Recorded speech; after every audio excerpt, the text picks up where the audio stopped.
The next morning, I wake up in the cell in a fetal position, and I'm broken. I'm truly down for the count.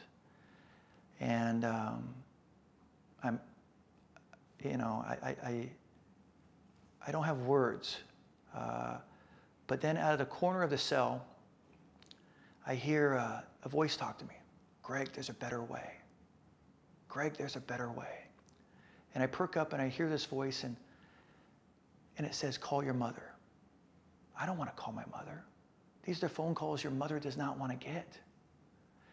And she's gotten these phone calls before. She's older. She's retired, you know. And I listened one more time, call your mother. And, you know, to this day, I don't know if that was God or a Morgan Freeman voiceover, but I listened. And I called my mother. And my mother says, Gregory? She's the only one to call me Gregory. I want you to go to church. And so that night, I went to church. It was a 6 o'clock mass. And during the mass, they had the announcements, and they said, hey, after this mass, we're going to have a confession. And if you feel like you got to tell your sins, there's 6 priests here. Pick one of them and go in the confessional and tell your sins. And the way I think, again, I want the shortcut. I want the easy out. I'll go tell this priest my sins.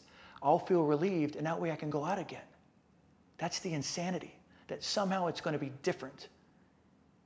And so I go in the confessional, and it's not like the movies, like not like The Godfather, where you got the screen and they don't know. It's literally a man in a white cloak with white hair sitting 3 feet away from you in a chair looking right at you.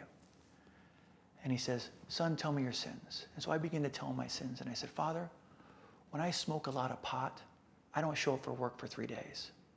When I drink too much, I end up getting in fights. When I do cocaine, I fly large amounts of marijuana across the country. And when I do all 4, I end up in jail. And the priest stops me right there and he says, son, do you think you have a problem with drugs or alcohol? And I said, no. Because I was in denial.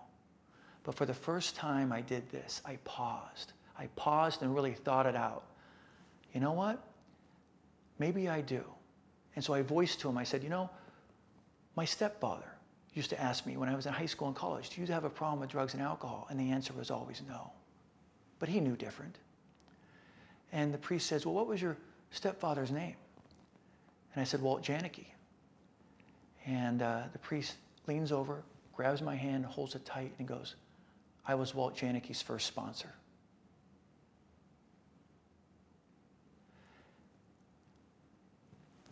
And right there, I knew whatever this guy says next, I have to listen to. And he said, your sins don't belong here. They belong 4 blocks up at the Alano Club. And there happens to be an AA meeting starting at 7 o'clock, and I think you should go.